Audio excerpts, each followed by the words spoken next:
এবং ঢাকা আর্টের মানুষগুলো আমাকে অনেক বিশ্বাস করেছে এবং আমাকে অনেক ভালোবাসা দিয়েছে, নট অনলি ঢাকা, পুরো বাংলাদেশের মানুষ। আমি হয়তো তাদের ওই জায়গাটায় ফুল ডেলিভারিটা দিতে পারি নাই, কারণ আমারও ব্যক্তি হিসেবে কিছু লিমিটেশন রয়েছে। যেমন আমি ভালো কথা বলতে পারি না, ইংলিশে আমি অত ভালো না। আমি বেগম খালেদা জিয়াকে একটা কোশ্চেন করেছিলাম যে ম্যাম, আপনার কাছে কোনো দেশ আছে যাদের সাথে আমরা কাজ করতে পারি? আপনি তো প্রাইম মিনিস্টার ছিলেন।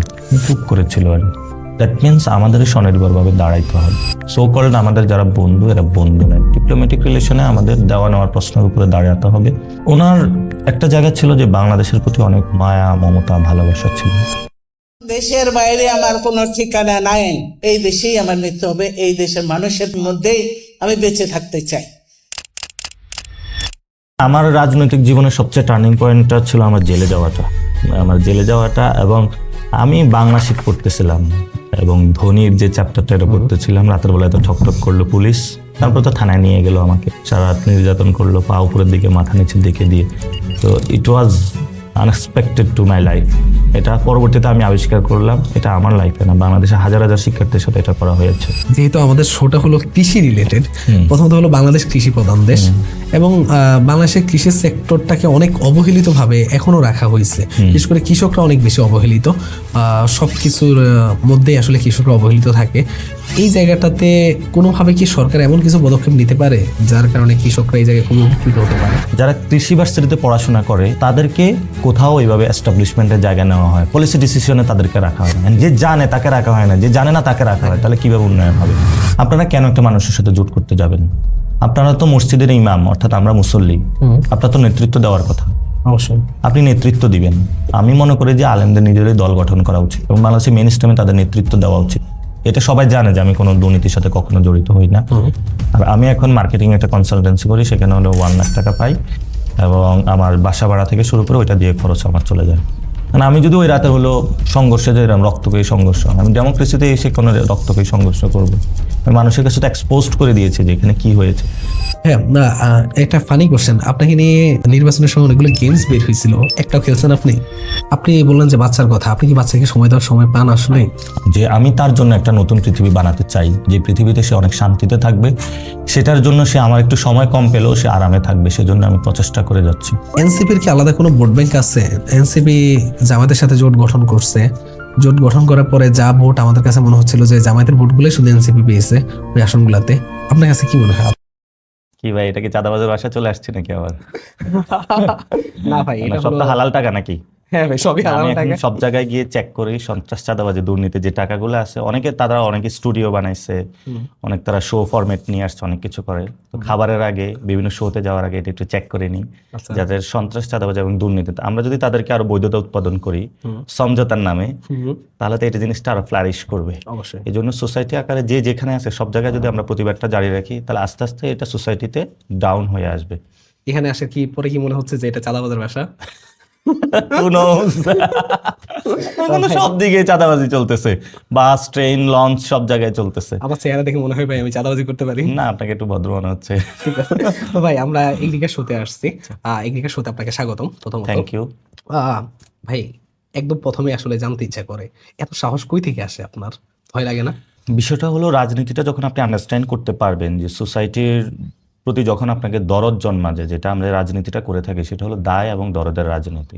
তো আমি যদি ইসলামিক পরিভাষা বলি, সেটাকে বলা হয় যে দয়াল নবী বলে। মানে নবী হলো দয়ার সাগর, তো উম্মতের প্রতি ওনার অনেক দয়া ছিল। তো সেই দয়া থেকে কিন্তু দরদ আসছে এবং দরদ থেকে মানুষের দায় আসে। দায় থেকে নবীজি সাল্লাল্লাহু আলাইহি সাল্লাম কিন্তু যখন নবুয়ত পান নাই, তার আগেই আরব সমাজে হিলফুল ফুজুল গঠন করেছিলেন। আচ্ছা। তো ফলত আমরা যখন ওনাকে অনুসরণ করি, উম্মত বলি, তো উম্মতের দায়িত্ব কি, যেটাকে বলা হয় সুন্নাতের অনুসরণ করা।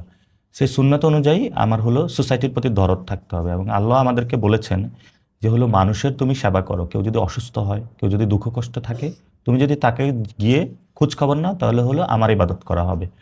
ফলত আমার কাছে মনে হচ্ছে যে এটা ইবাদত এবং মানুষের প্রতি আমার দরদ এসেছে, দরদ থেকে আমার দায় এসেছে, দায় থেকে কথা বলি আমি।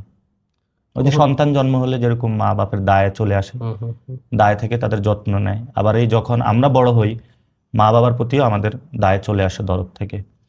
তা আমার মনে হচ্ছে যে মানুষের প্রতি আমার দরদের কারণে দায় চলে আসছে, দায় তো নিতে হবে, দায় মিটাতে হবে।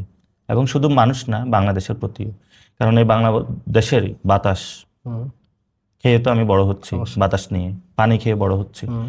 তো ফলত এই সোসাইটিতে প্রত্যেকটা মানুষের হেল্পের মধ্যে কিন্তু আমি বড় হচ্ছি, বেঁচে আছি। তাদের জন্য আসলে এই কাজ তাদের জন্যই আসলে এই কাজটা করা, এবং এই সাহসটা চলে আসে। কেন আপনার নিজেরও তো পরিবার আছে, আপনার সন্তান আছে, তাদের কথা কি মানে তাদের জন্য কি অ্যাটলিস্ট ভয় করে না? দেখুন, আমি আমার বাচ্চাকে যদি কোনো স্কুলে ভর্তি করাতে যাই, বা আমি যদি তাদেরকেই একটা জায়গায় সংরক্ষণ করে রাখি, এটা আমি পারবো না। তারা তো সোসাইটিতে বাস করে। তো ফলত অনেকে আমরা যদি ইন্ডিভিজুয়ালিস্টিক যেটাকে বলে এটা হয়ে যায়, তাহলে কিন্তু সোসাইটি ফ্লারিশ করবে না। প্রত্যেকে তার ফ্যামিলির খোঁজখবর নিল, কিন্তু স্কুলে যখন পাঠালো, কলেজে যখন পাঠালো, সেটা সোসাইটিটা ঠিক থাকলো না, ভালো এডুকেশন নাই। আপনি কি একটা ইউনিভার্সিটি ঘরে বানাইতে পারবেন? না। পারবেন না। তো একটা স্কুল বানাইতে পারবেন না। ফলত সামগ্রিকভাবে চেঞ্জটা করতে হবে। হুম।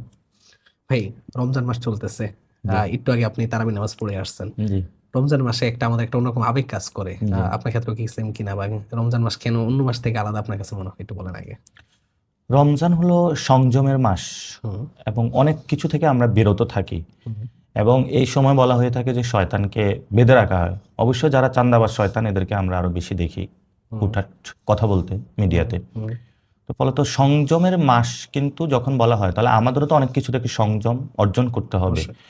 ফলত সোসাইটির মধ্যে আমরা যখন দেখি যে চাঁদাবাজি, দুর্নীতি, সন্ত্রাসের মাধ্যমে একটা লোক অনেক টাকার মালিক হচ্ছে, এবং সে সংযম নিজের হলো কোনো জিনিস থেকে নিজেকে নিয়ন্ত্রণ করতে পারে না।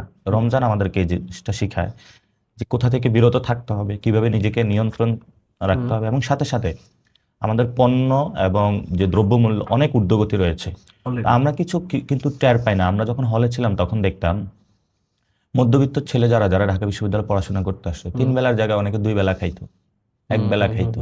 টিউশনির টাকায় তার হয় না, এবং এটা খুবই ক্রিটিক্যাল জীবন। আপনি শুধু এটা না, যারা রিক্সা চালায় অনেকে কিন্তু 2 বেলা খায়, 1 বেলা খায়, কারণ তার যদি 3টা সন্তান হয়, পড়াশোনার জন্য পাঠায়, তার কিন্তু পকেটে টাকা থাকে না। ফলত সে সেভ করে হলো তার জন্য পাঠায়। তো তখন এই যে ক্ষুধার্ত থাকা, এটা কিন্তু রমজানের মধ্যে দিয়ে ওই মানুষের জীবনকে আমাদের উপলব্ধি করার সময় আসে, এবং সোসাইটির মধ্যে যে একটা পরিবর্তনের সূচনা, সেটা কিন্তু রমজান দিয়ে শুরু হয়, রমজান মাসে। এবং সবচেয়ে বড় বিষয় যেটা কোরআনের সাথে, শাহরুর রমাদান আল্লাযী উনজিলা ফীহিল কোরআন, এটা হলো রমজান মাস যেটাতে হলো কোরআন অবতীর্ণ করা হয়েছে, যেটা হলো আমাদের গাইডলাইন যে কিসের থেকে বিরত থাকবো, কি জিনিস আমার হলো বৈধ। তো সেই জায়গাটাও কিন্তু এই পবিত্র রমজান মাসে। তো আমাদের যে গাইডলাইন, সেই গাইডলাইন যদি আমরা মেনে চলতে পারি, তাহলে আমরা মনে করি সোসাইটির অনেক কিছু পরিবর্তন হয়ে যাবে। রমজান মাসে কি আগের মতো ফিল করা হয়? ছোটবেলায় আপনি রমজান মাসে অন্যরকম ফিল, এরকম হয় না যে আমরা ছোটবেলায় অনেক বেশি ফিল করতাম রমজান মাসটাকে, কিন্তু এখন আসলে ওই সুযোগটা হয় কিনা আপনার? হ্যাঁ, ফিল হয়। ছোটবেলায় এক ধরনের ফিল হতো। ছোটবেলায় তো হলো আব্বুর সাথে মসজিদে যেতাম, যে সবাই সেহরিতে উঠতেছে রোজা রাখার জন্য। এখন আমি আমার বাচ্চাকে উঠাতে হয়, এবং সেও দেখা গেছে আমি সেহরি খাচ্ছি, আমার সাথে একটু একটু করে খাচ্ছে।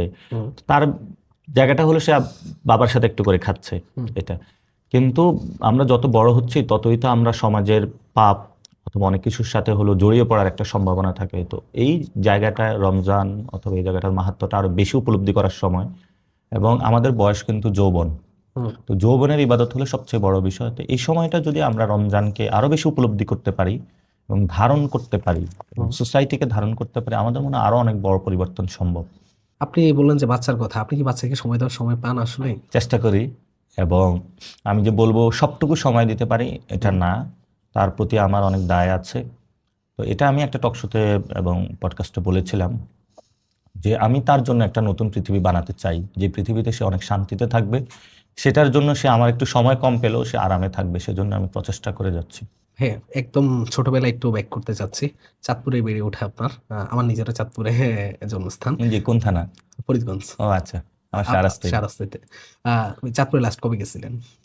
চাঁদপুরে আমি 2 মাস আগে গিয়েছিলাম আমার আব্বু আম্মুর সাথে দেখা করার জন্য। আমার দাদি বেঁচে আছে, বিশেষত তার প্রতি যে ছোটবেলায় সে আমাকে অনেক কষ্ট করে লালন পালন করেছে। তো আমার দাদা মারা গিয়েছে, তো তার প্রতি আমার আবেগটা অনেক বেশি কাজ করে। আর আব্বু আম্মু তো আছে, আব্বু আম্মুকে বলে ঢাকায় আসে, ওনারা আসবে না, কারণ ওনারা মনে করে যে আমাদের চাঁদপুরেই সবকিছু আমাদের গুছানো আছে। তারা বলে যে যে মায়াতে তারা জড়িয়ে পড়েছে, সে মায়া তারা ছাড়তে রাজি না। আপনি একটু আগে বললেন যে আপনার দেশের মানুষের প্রতি একটা দায়বদ্ধতার থেকে আপনি রাজনীতিতে মোটামুটি ভালো একটা মুভমেন্ট করতেছেন। তো চাঁদপুর থেকে কেন তাহলে নির্বাচনে দাঁড়ালেন না? এটা তো লং হিস্ট্রি। আমি তো বেসিক্যালি হলো চাঁদপুরে প্রথমে গুছানো শুরু করেছিলাম যে আমি নির্বাচন করব। পরবর্তীতে আমাকে বলা হলো যে ঢাকাতে একটু ইলেকশন করা প্রয়োজন, কারণ আমাদের দলের যারা, যেমন হাসনাত দেবিদ্বারে চলে গিয়েছে, সার্জিস চলে গিয়েছে উত্তরবঙ্গে, সেক্রেটারিও নাই দলের। তো আমি আবার দেখা গেছে যে আমাকে কোনো কাজ দিলে আমি মোটামুটি সবকিছুই শেষ করি। আচ্ছা, পরে বললো যে ঠিক আছে তাহলে ঢাকা 18 প্রিপারেশন নেওয়া শুরু করলাম। সেখানে অফিস টফিস সবকিছু গুছানো শেষ। ইলেকশনে যেদিন নমিনেশন সাবমিট করবো এর দিন সন্ধ্যায় বললো যে ঢাকা 8-এ যেতে হবে। তারপর আবার ঢাকা 8-এ চলে আসা, রাতের বেলা ফাইল টাইল গুছিয়ে আবার ঢাকা 8-এ সাবমিট করলাম, ঢাকা 8-এ ইলেকশন করলাম। তো আমি বেসিক্যালি হলো আমি পার্টিতে একটু ফোকাস বেশি করি এবং যেখানে যেটা প্রয়োজন তো সেই জায়গাটা আমি ফোকাস করেছি, এবং আমার মনে হয়েছে বাংলাদেশে যে কোনো জায়গায় ইলেকশনে আই ক্যান বিট।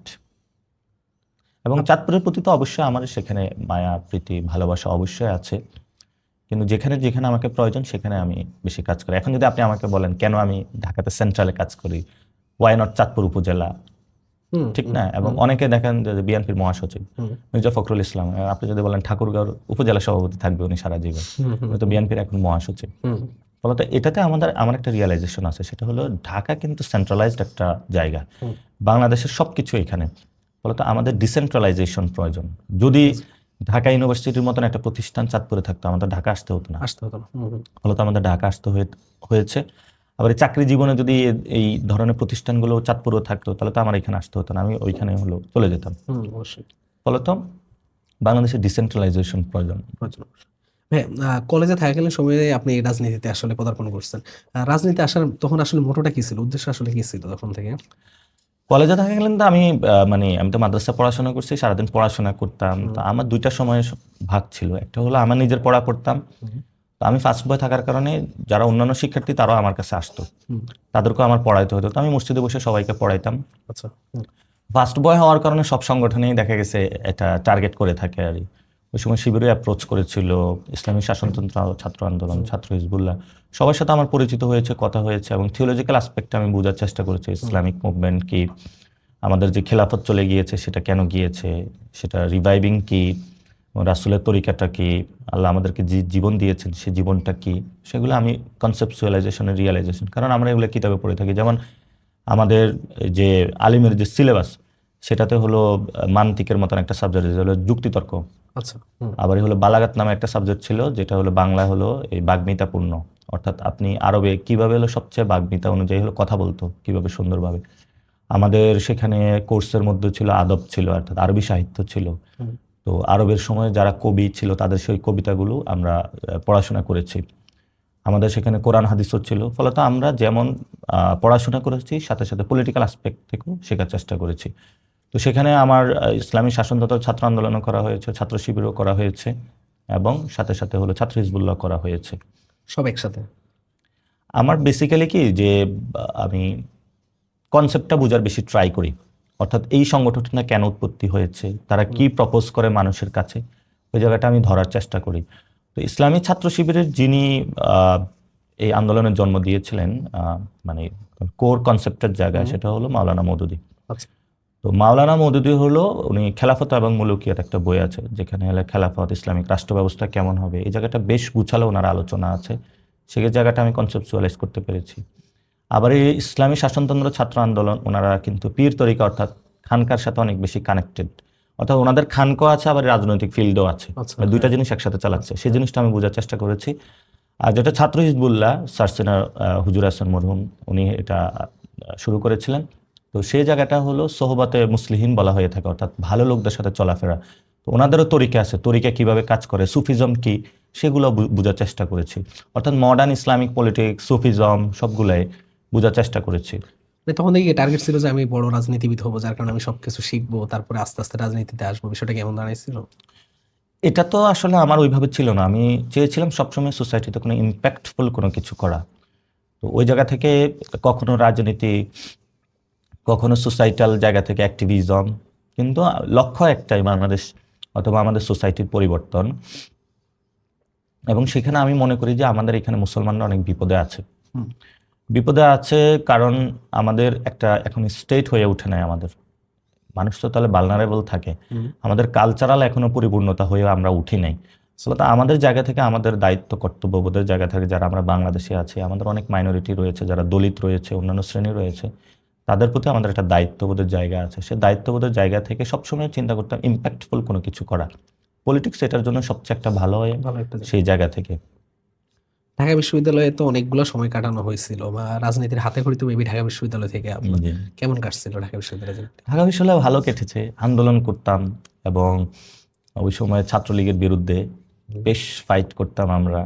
একদিকে যেমন চ্যালেঞ্জিং ছিল, আবারই হলো আমাদের রাজনৈতিক গাঠনিক প্রক্রিয়াটা অনেক বেশি হয়েছিল, কারণ বিরোধী দলের রাজনীতি করাটা, মামলা হামলা আমার শিকার হওয়া এবং নির্যাতনের মধ্য দিয়ে যাওয়া, এর মধ্যে কঠিন সময় হলো রাজনীতিটা শেখা যায়।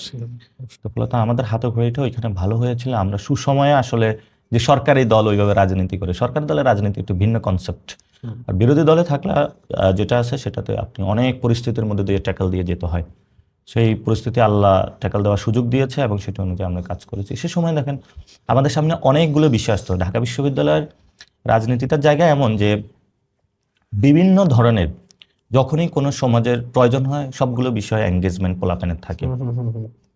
এবং সুন্দরবনে একটা আন্দোলন হয়েছিল, কারণ সুন্দরবন তো আমার ধ্বংস করা যাবে না, উপকূলীয় এলাকা, তাহলে বাংলাদেশ থাকবে না।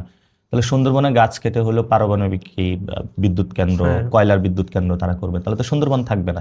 আমরা সেটা প্রতিবাদে, তাহলে ক্লাইমেট চেঞ্জ অ্যাক্টিভিজম ছিল। আবার হলো আমাদের যে পাটকলগুলো ছিল এগুলো বন্ধ হয়ে যাচ্ছে, তাহলে শ্রমিকরা খুব বিপদে আছে, তখন আমরা পাটকল নিয়ে আন্দোলন শুরু করি।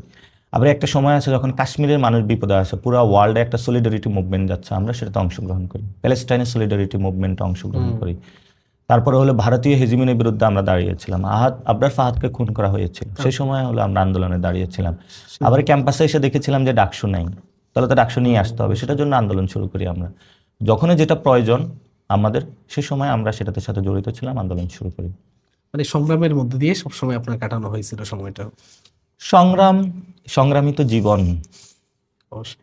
ভাইয়া, আপনি লাস্ট একটা পডকাস্টে বলছিলেন যে আপনি মানে জেল খেটে এসে তারপর আপনি অ্যাডমিশন জার্নিতে বসে আপনি অ্যাডমিশন 11তম হয়েছেন, তাও আবার আফসোসের জায়গা হলো আপনি কেন ফার্স্ট হন নাই। তো ওইখানে কমেন্ট বক্সে আমি পড়তেছিলাম আসলে, মানে আপনাকে নিয়ে রিসার্চ করতে গিয়ে ওইখানে গিয়ে সবাই বলতেছে যে মানে একটা মানুষ সব দিকে কিভাবে এত পারফেক্ট হয়। তো এখন আপনার থেকে জানতে চাচ্ছি ভাই, আসলে এত অল্প সময়ে অ্যাডমিশন জার্নিতে এত ভালো করা, এখনকার সময় যেটা আমরা দেখি যে 1 সেকেন্ডও নষ্ট করতে চাই না আমরা অ্যাডমিশন জার্নিতে, জি, কিভাবে পসিবল হয়েছে? এটা বেসিক্যালি আমি আসলে একাডেমিক লাইফে ছিলাম, প্রত্যেকটা মানুষের এক একটা জার্নি আছে। আমি ইউনিভার্সিটিতে লাইফে এসে ফিল্ডে আসি, এবং আগে কিন্তু আমার প্রত্যেকটা সময় সেকেন্ড পড়াশোনাতেই কাটতো। তো ফলত যতটুকু সিলেবাস থাকে সেই সিলেবাসটা যদি কাভার হয়, ইউনিভার্সিটিতে সবচেয়ে গুরুত্বপূর্ণ জায়গা হলো প্র্যাকটিস। প্র্যাকটিসটা যখন বেশি করা হয়, লাইক আমার টোফেলের যতগুলো সেট আছে সবগুলো আমি পড়ে ফেলেছিলাম। ব্যারন্স ছিল, তারপরে হলো যে কি ভুলে গেছে আর কি কি যেন ছিল, ভাই আমি মানে সায়েন্সের স্টুডেন্ট। একটা ছিল ব্যারন্স ছিল, আর একটা কি যেন ছিল, মানে 4টা সেট আছে টোফেলের নাকি 3টা সেট আছে, আমি সবগুলোই পড়ে ফেলেছি। এবার চিন্তা করেন ভোকাবুলারি জিআরই ভোকাবুলারি কভার করলে মোটামুটি ভোকাবুলারি কভার হয়ে যায়। অ্যানালাইটিক্যাল জায়গা থেকে যখন প্র্যাকটিস করা, এবং দেখবেন আপনি টোফেলের শেষে প্রচুর পরিমাণে প্র্যাকটিস থাকে, 12টা টেস্ট থাকে। তো আমি টেস্টগুলো দিয়ে ফেললাম, তাহলে ইংরেজি আমার শেষ। বাংলায় আসি, বাংলায় মোটামুটি বই তো হলো আপনার মুখস্থই করা যায়, যেমন বাংলার হলো ব্যাকরণের জায়গাটা আমরা মুখস্থ করে ফেলেছি, এবং দেখবেন যে ওইখান থেকে কিন্তু কোশ্চেন আসে, বাইরে 9-10 বইটা থেকে বাইরে কিন্তু কোশ্চেন আসে না। তারপরে বাংলার যে আপনার ইন্টারের যে বইটা ছিল সেগুলো ভালো মতন আয়ত্ত করেছি, এবং ওই যে এক লাইনে উঠিয়ে বলে কোন কবিতা কোন গল্পের, সেগুলো ভালো মতন পড়ে ফেলেছি। তারপরে জিকে ছিল, জিকের জন্য হলো নতুন বিশ্ব নামে একটা বই ছিল, তখন অ্যাডমিশন আগে ইন্টারে সব পড়া কমপ্লিট করে ফেলছি, সবগুলো আমরা মুখস্থ করে ফেলছি, প্র্যাকটিস করেছি। তো কোশ্চেন তো এর বাইরে করতে পারবে না। অবশ্যই। তো আমি চিন্তা করেছিলাম যে ঠিক আছে, তাহলে আমি এবার ইনশাল্লাহ এবার ফার্স্ট হবো, এবং আমার কনফিডেন্স জায়গাটা এমন ছিল। এবং আল্লাহর আমি প্রত্যেক সময় তাহাজ্জুদ নামাজও পড়তাম, এবং আমি তাহাজ্জুদ পড়ে আল্লাহর কাছে দোয়া করতাম। তো পরবর্তীতে জেল জীবন সবকিছু মিলে এটা 11তমে চলে গিয়েছিল। তো আল্লাহ যা করে তা ভালোর জন্যই করে, আমি মনে করি না আল্লাহ কোনো কিছু খারাপ। না, অবশ্যই। এখানে একটা পয়েন্ট আসে, আমরা যারা অনলাইনে আসলে পড়াচ্ছি আমাদের কাছে সবচেয়ে বেশি একটা কমন জিনিস আসে ঢাকা বিশ্ববিদ্যালয়ের কথা আসলে, সেটা হলো একটু অফ টপিকে কথা বলতেছি আপনার সাথে, সেটা হলো যে সেকেন্ড টাইমারদেরকে সুযোগ দেওয়া হয় না। আপনাদের সময় কিন্তু সেকেন্ড টাইমার ছিল, এখন বর্তমানে কিন্তু ওই সেকেন্ড টাইম জিনিসটা ঢাকা ইউনিভার্সিটিতে নাই লাস্ট কয়েক বছর ধরে। তো স্টুডেন্টদের অনেক আক্ষেপ, অনেক জায়গা। তো আমার কাছে মনে হয় যে আপনার সাথে কথা বলার একটা ভালো টপিক আছে এইটা। এখন কথা হলো যে সেকেন্ড টাইম অ্যাডমিশনে স্টুডেন্টদের কিন্তু দেওয়াটা আমার কাছে মনে হয় যৌক্তিক। তার অন্যতম কারণ হলো যে একজন স্টুডেন্ট একবার ফেল করতেই পারে, সে পরের বার ঘুরে দাঁড়াতে পারে। আপনার কাছে জিনিসটা কি যৌক্তিক মনে হয় কিনা? এবং এটা তো একটা জ্ঞানজাম টপিক, এটা দুই পক্ষে যুক্তি আছে, কিন্তু আমার কাছে প্র্যাকটিক্যাল কিছু বিষয় আছে, যেমন হলো ঢাকা ইউনিভার্সিটিতে একটা সাবজেক্টে ধরেন উর্দু ডিপার্টমেন্টে ফর এক্সাম্পল সেখানে হলো 120 জন ভর্তি হলো। তো তারা স্টার্টিং কোর্স তো সব কিছু বললো, পরের বছরে গিয়ে দেখে উর্দু ডিপার্টমেন্টে 60 জন লোক নাই। আচ্ছা, তারা সেকেন্ড টাইম দিয়ে অন্য ডিপার্টমেন্টে চলে গিয়েছে। নট অনলি দ্যাট, এটা ঢাকা বিশ্ববিদ্যালয়ের অলমোস্ট ভালো সাবজেক্টগুলো সবগুলা ডিপার্টমেন্টে অবস্থা শুরু হয়। বলতো ওই ডিপার্টমেন্টে যারা আছে শিক্ষক থেকে শুরু করে সবাই একটা ক্রাইসিস, অর্থাৎ আপনার অ্যাবিলিটি আছে 120 বাট আপনি এই কোর্সটা হলো 60 পিপল নিয়ে হলো 4 ইয়ার শেষ করতে হয়। তাহলে আপনার বাজেট থেকে শুরু করে সব কিছু হলো নতুন ভাবে করতে হয়, অর্থাৎ আবারই হলো তো নতুন করে যারা এই ডিপার্টমেন্টে আসে আরেকটা ব্যাচ শুরু করতে হয়। এই ব্যাচে তো কিন্তু হলো সংকুলান জায়গাটা কমে গেল, এটা একটা প্রবলেম হয়। সো ঢাকা ইউনিভার্সিটির এই বড় জায়গাটা হলো তারা ফেস করে, নট অনলি এটা অন্যান্য ইউনিভার্সিটিতে হলো তারা ফেস করে। তো যার জন্য হলো তারা এটা থেকে একটু সরে এসেছে। আর আরেকটা জিনিস হলো যে সেকেন্ড টাইমে গিয়ে তারা মানে নতুন করে বাংলাদেশে যে জায়গাটা হলো কোচিং ব্যবসার অনেকটা বেশি একটু ইয়াটা হয়েছে, সেটার কারণে তারা অনেক প্রবলেমে পড়ে, অর্থাৎ দেখেছে যে এখানে কোচিং ব্যবসাগুলা ইয়ে করে অনেক কিছু করে। তো আমি মনে করি যে এডুকেশনটা কেমন হওয়া উচিত, যে আমার মন চেয়েছে আমি ঢাকা ইউনিভার্সিটিতে অথবা যেখানেই পারি আমি একটা বিষয় হলো এডুকেশন নিব, সেটা আমি কেন নিতে পারবো না? সেখানে অ্যাডমিশন টেস্ট থাকবে, আমি নিব। এই জন্য হলো এখানে যে বাস্তবতা আছে সেটাও তাদের গ্যাপ ফিল আপ করা উচিত। আবারই কেউ যদি প্রথমবারে চান্স পায় তার জীবনটা শেষ করা উচিত না, সেটারও একটা রিকভারি করা উচিত, যে সে কীভাবে ভর্তি হতে পারে, কীভাবে একটা প্রসিডিউর চালু করা উচিত। এবং আমি মনে করি দুইটা জায়গারই একটা সমন্বিত রূপ আনা উচিত, অর্থাৎ সেকেন্ড টাইম যারা দিচ্ছে তাদেরকে হতাশ করা উচিত না, আবার ডিপার্টমেন্টে যে প্রবলেমগুলো পড়ে সেই লুপহোলটা হলো কাটানো উচিত। এবং আপনি এটার কারণে একদম সবাইকে বন্ধ করে দিলেন, এটাও ঠিক হয় নাই।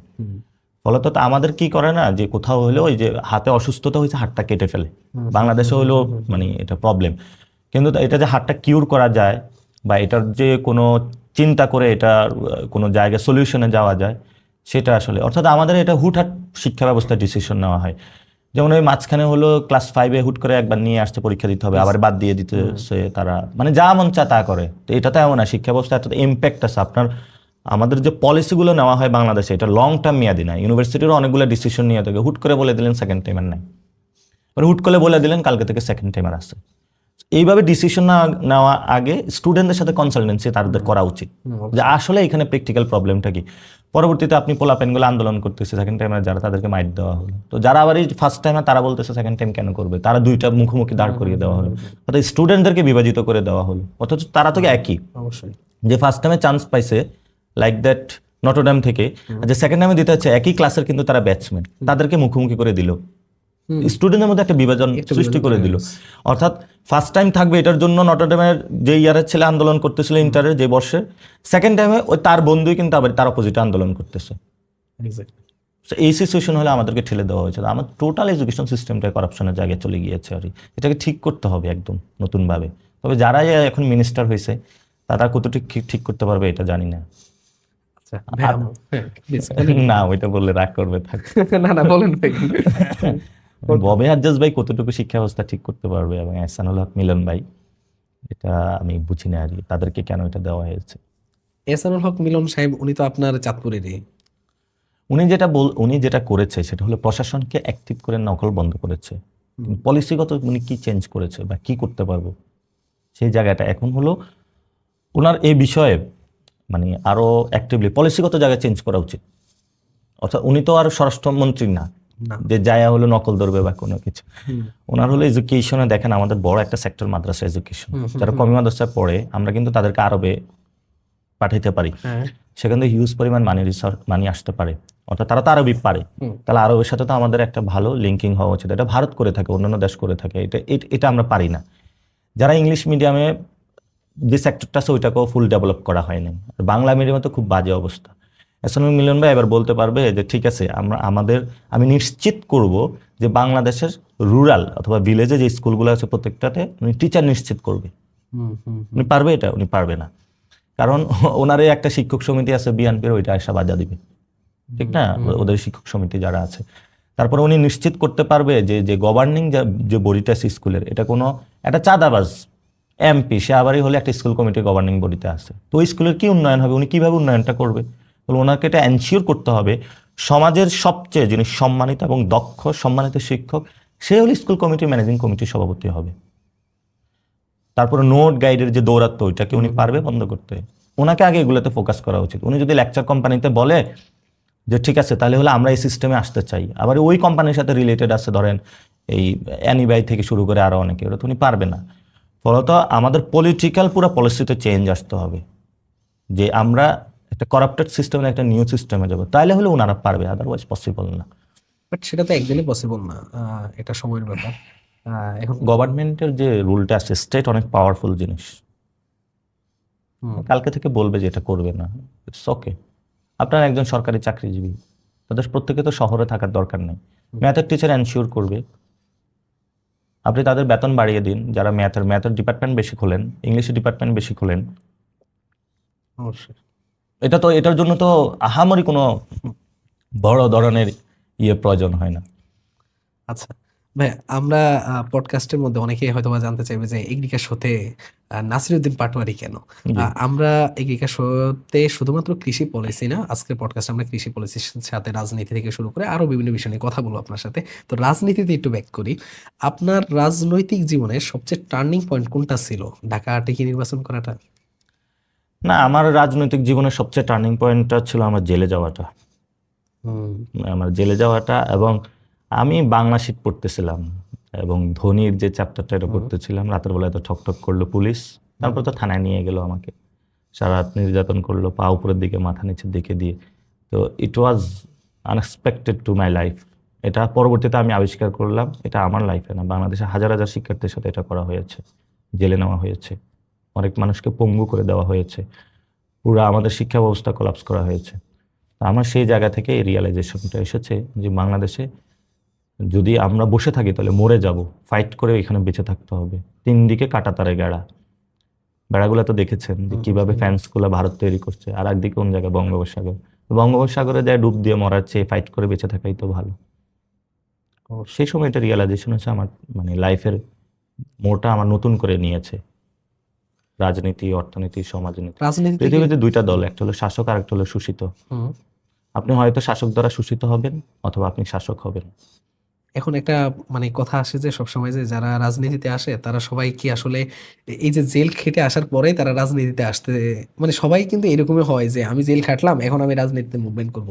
তো মানে আপনার ক্ষেত্রে জিনিসটা তো তাই দাঁড়ায় গেল না? না, আমার ক্ষেত্রে এটা না, কারণ আমি তো চেয়েছিলাম, ধরেন আমার তো মামলা এটার শেখ হাসিনার আমলে উঠে না, আমি 13 সালে জেল কেটেছি এবং ইউনিভার্সিটি থেকে বের হয়েছি, ইউনিভার্সিটি লাইফ শেষ করেছি।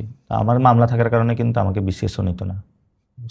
মামলা থাকার কারণে আমি ফার্স্ট ইয়ারে শুনেছি যে ডিপার্টমেন্টে আমি যদি ফার্স্টও হই তারপর আমাকে টিচার বানাবে না, তাহলে আমি কি করব? তারপরে আমি এরপরও কিন্তু ইউনিভার্সিটি লাইফে আমার সামনে সুযোগ ছিল যে ছাত্রলীগের একটা কমিটিতে যাওয়া, যদি আমি রাজনীতিই করতাম তাহলে তো আমি ওইটাও করিনি, অথবা অন্য সংগঠনের একদম উচ্চ জায়গায় চলে যাওয়া। তো আমার লাইফে কিছু কিছু ক্ষেত্রে আমি প্রিন্সিপালে হলো কখনো কম্প্রোমাইজ করি না। আমি যদি কখনো বড় ধরনের পলিটিক্যালি জায়গাতে উপরে পৌঁছতে না পারি, কিন্তু আমি আমার প্রিন্সিপালের জায়গায় কম্প্রোমাইজ করব না। অবশ্যই ভাই, আমরা জুলাই আগস্টের আন্দোলনে অনেক বড় মুভমেন্ট বাংলাদেশে দেখছি। জুলাই আগস্টের আন্দোলনে আমি খুব বেশি এটা নিয়ে কথা বলবো না, তবে আমার কিছু জায়গায় পয়েন্ট আছে। সেটা হলো যে জুলাই আগস্টের আন্দোলনে একটা বড় অবদান রাখছিল মাদ্রাসার শিক্ষার্থীরা, এবং আপনি নিজেও মাদ্রাসার একজন শিক্ষার্থী হিসাবে ছিলেন। তো আমরা কি আসলে মাদ্রাসার শিক্ষার্থীদেরকে আন্দোলনের পরে কোনো অবদান দিতে দেখছি বা দিয়েছি কিনা, বা এনসিবি থেকে আপনারা দিচ্ছেন কিনা? প্রথম হলো মাদ্রাসা এডুকেশন সেক্টর অনেক অবহেলিত জায়গা রয়েছে। আমাদের একটা বোর্ড রয়েছে, মাদ্রাসা বোর্ড। ওই বোর্ডে যারা ডিসিশন মেকার তারা কিন্তু মাদ্রাসা থেকে আসে না, এবং মাদ্রাসা জগতের যেই ইবতিদায়ী একজন ইবতিদায়ী যিনি চাকরি করে তার যে স্যালারি, এটা দিয়ে হলো বাসা খরচ হয় না। আমার বাবা ইবতিদায়ী শিক্ষক ছিল, আমি জানি। এবং আপনার মাদ্রাসা সেক্টরে ইবতিদায়ী যে মাদ্রাসাগুলো আছে এগুলোতে বৃষ্টি হলে নিচে পানি পড়ে, এবং এগুলোর হলো 4 দেওয়াল নেই। পলিসিগত জায়গায় মাদ্রাসা এখনো কমার্স নাই, এবং মাদ্রাসা সেক্টরকে এমন করা হয়েছে আলিয়া সেক্টরে না হইতেছে হুজুর, না হইতেছে কোনো ভালো বিজ্ঞানী, অর্থাৎ এটা 2টার মিক্সচার করে এমনভাবে এটাকে পঙ্গু বানানো হয়েছে, কোনো কিছুই হচ্ছে না। এটাতে কোয়ালিটিফুল ওই জায়গায় এডুকেশনটা প্রোভাইড করা হচ্ছে না, এবং অনেক মাদ্রাসার এমপিও করা হচ্ছে না।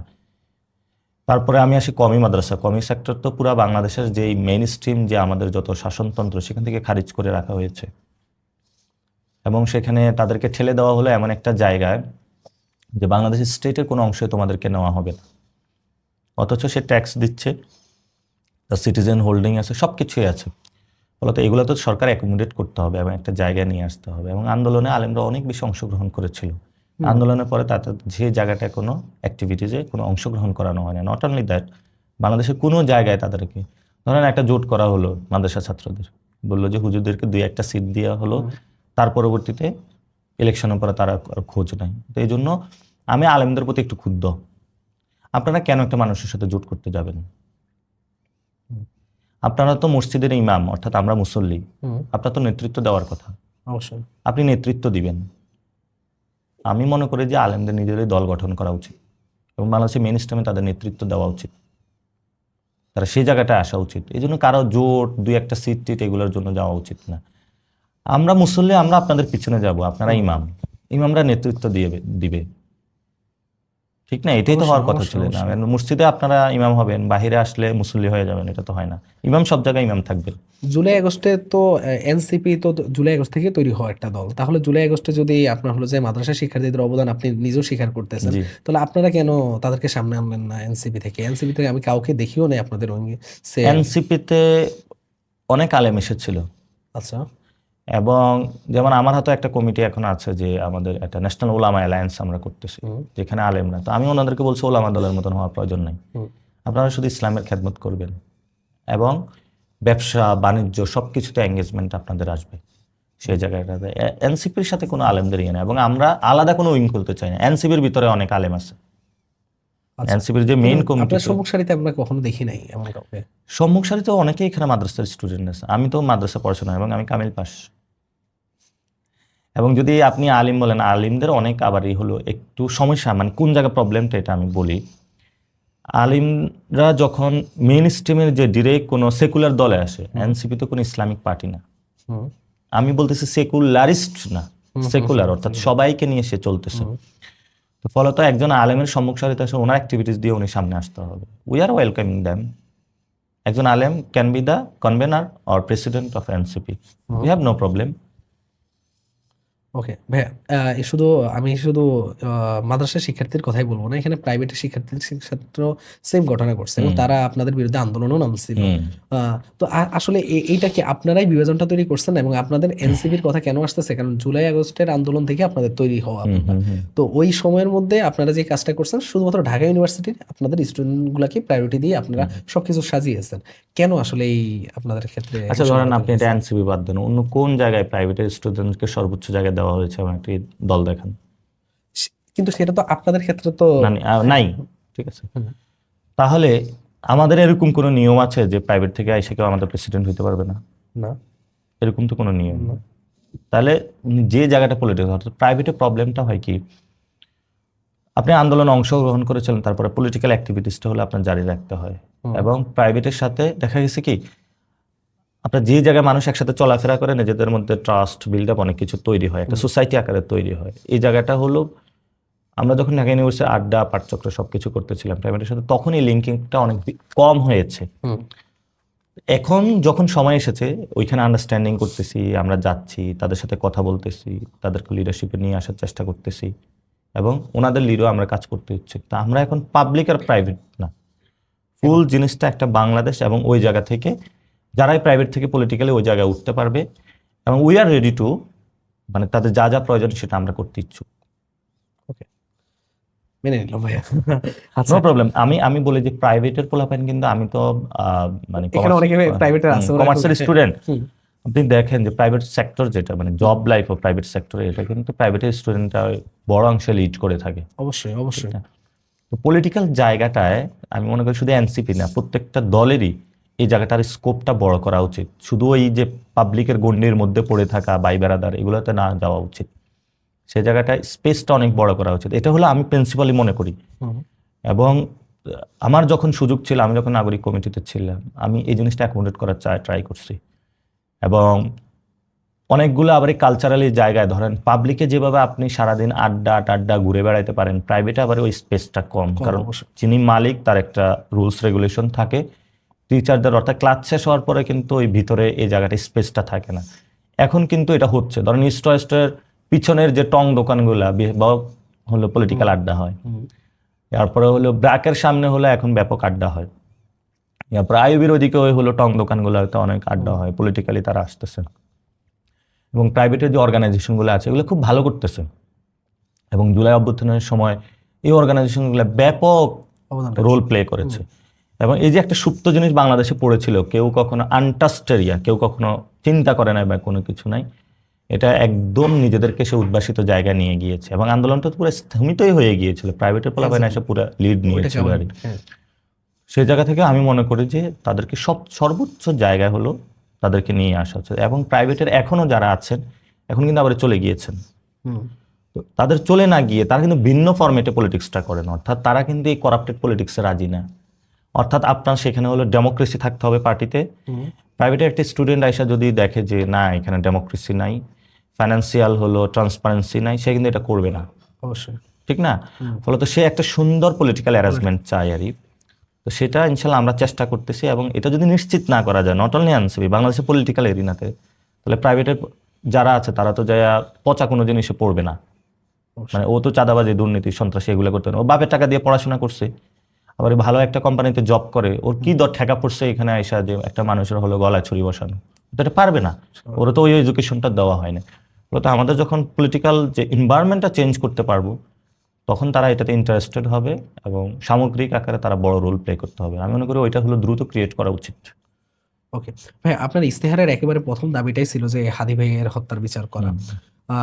এই যে ইন্টারিম সরকার 1.5 বছর ছিল, শেষ সময়ে এসে তারা সেই ইয়াটা করতে পারে নাই, কোনোভাবে কোনো স্টেপও নিতে পারে নাই, বাধাটা আসলে কোথায় ছিল আপনার মনে হয়? বাধাটা আমি মনে করি এটাতে ডিপ স্টেট জড়িত, এবং ডিপ স্টেট জড়িত থাকার কারণে তারা এটাতে কোনো উদ্যোগ নিচ্ছে না। ডিপ স্টেট আসলে জিনিসটা কি অনেকে বুঝতে পারবে না। ডিপ স্টেটে অর্থাৎ সরকারের ভিতরে আরেকটা সরকার আছে, এস্টাবলিশমেন্টের একটা অংশ আছে। ধরেন আমরা যে আন্দোলন করেছিলাম, অথবা নিউজ একটা ফোর্স আসুক, অথবা আগের যে চাঁদাবাজি, সন্ত্রাসী, দুর্নীতি, এগুলো দিয়ে একটা সেটেলমেন্টের রাজনীতি আছে, এগুলো তো অনেক অভ্যস্ত হয়ে গেছে। এটা মিলিটারিতে আছে, ব্যুরোক্রেসিতে আছে। তো এই 2 নাম্বার শয়তানগুলো হলো সবসময় এরা খেলা রাখে যাতে হলো বাংলাদেশ ভালো না হতে চায় আর কি। তো ফলত ডিপ স্টেটের মধ্যে অনেকে চায় এই ধরনের একটা কালচারাল রেগুলেশন, নতুন পরিবর্তন, ফলত কেউ আসলে তাকে টার্গেট করে এবং শেষ করে দেয়।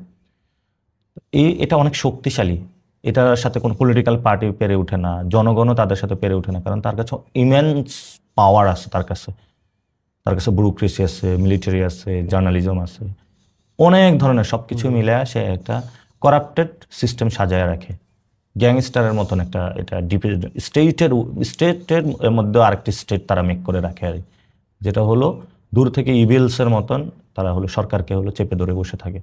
তাহলে আপনি বলেন যে ধরেন ওসমান হাদি ভাইয়ের হত্যাকাণ্ডের বিচারটা প্রথমে হলো ইনভেস্টিগেশন জরুরি। আমাদের যে ইনভেস্টিগেটিভ বডিগুলো আছে তারা তো আমাদেরকে একটা ট্রাস্টেড একটা রিপোর্ট বাংলাদেশের মানুষের সামনে দিল না, তাহলে নিশ্চয়ই এখানে 2 নম্বর বা শয়তানি আছে। এটা তো যেমন সাগরুনি হত্যাকাণ্ডের আমরা এখনো ভালো রিপোর্ট পাইনি, কে হত্যা করেছে, কি করেছে। আমাদের দেশে নাকি সুই পড়লে তারা ধরতে পারে, তাহলে তো দিনে দুপুরে একজনকে হত্যা করেছিল, তাহলে এখানে প্রবলেম আছে। বুঝলাম যে একটা ভালো রিপোর্ট পেলাম, আমরা খোঁজ পাইলাম যে কে তাকে মেরেছে, তারপরে এটা মিডিয়া আসবে, মিডিয়ার কিছু মালিক হলো এটা আসতে দেবে না, ধামা চাপা দিয়ে রাখবে, কারণ তার সাথে অন্য ইন্টারেস্টেড গ্রুপ আছে। এবার বললো এটা বিচারালয়ে গেল, বিচারালয়ে বিচার যিনি আছেন উনি ভালো মতন হলো রায় দিবেন না, অর্থাৎ সঠিক যে বিচার সেটা করবেন না। পুরা সিস্টেমটা একটা করাপ্টেড, ফলত আমাদের জায়গাটা হলো সিস্টেমটাকে ভাঙা। এটা যদি ভাঙতে না পারে আপনার আমার কোনো ভবিষ্যৎ নেই বাংলাদেশে, এবং আমাদের এখানে হলো পচে গলে জীবনটা হলো তারা তছনছ করে নষ্ট করবে আমাদের। সিস্টেমটা যদি আমরা ঠিক করে ফেলতে পারি, অল্প কয়েকটা শয়তান আছে বিভিন্ন জায়গায়, এদের কারণে পুরা মানুষগুলা জিম্মি হয়ে পড়েছে, এগুলারে ঠিক করতে হবে। এখন ধরেন এই যে রমজান আসছে, পণ্য দমনের সিন্ডিকেট গুলা কি নাই? আছে তো। আওয়ামী লীগ গেছে, বিএনপি আসছে, একটা গণ অভ্যুত্থান হলো, তো সিন্ডিকেট কিভাবে থাকে?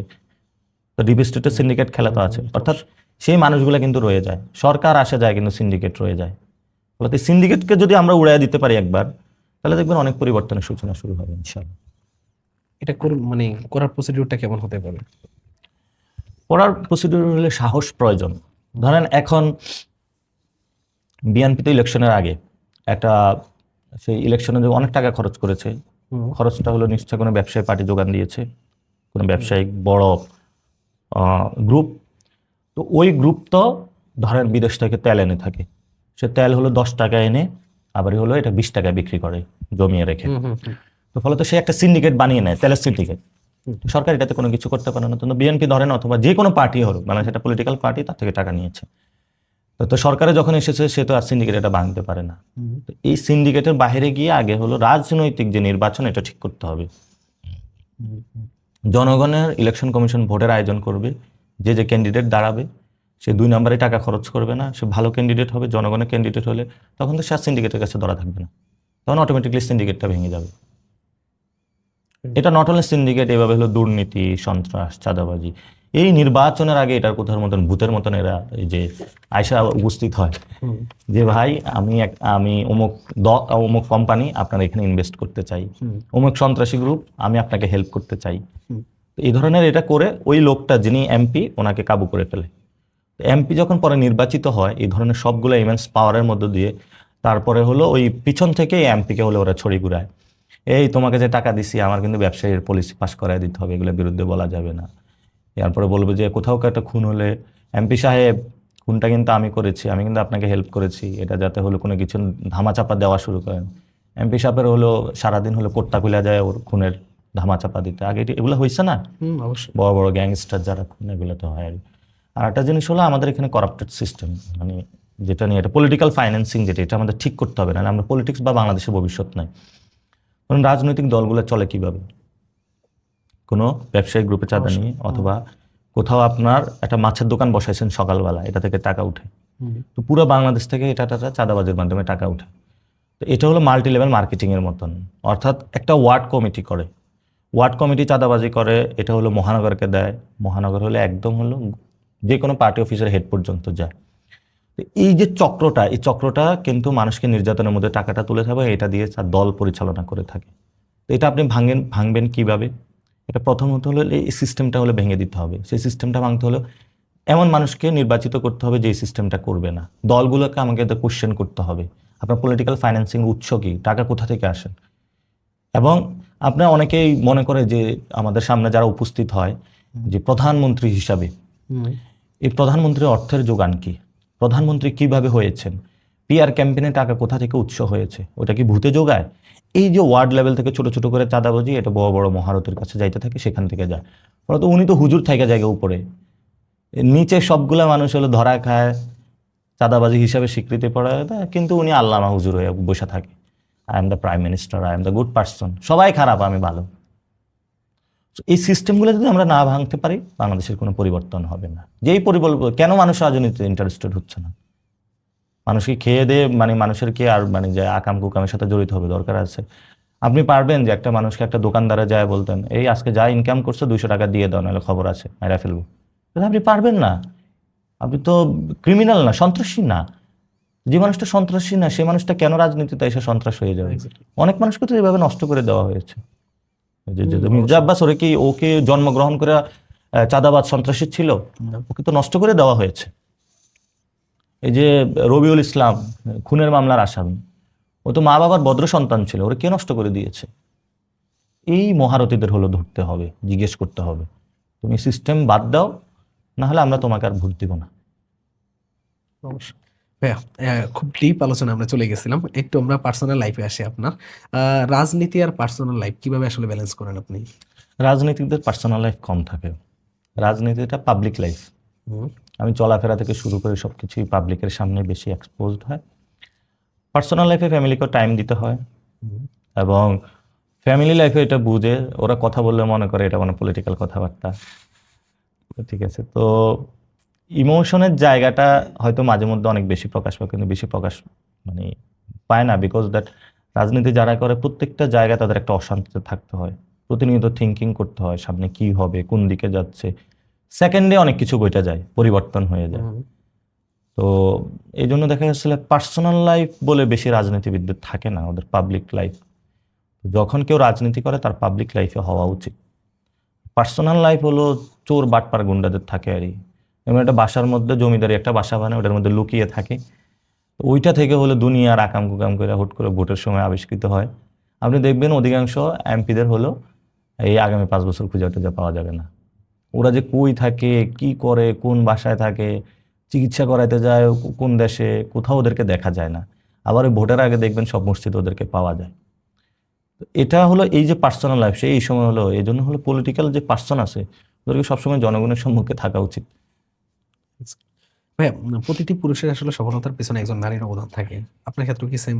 আমাদের ভাবির অবদান আপনি কি জায়গায় আসলেন পেছনে? প্রতিটি পুরুষের রাজনীতির ক্ষেত্রে যে নারীর অবদান, আমি নারী পুরুষ ওরকম পার্থক্য করি না।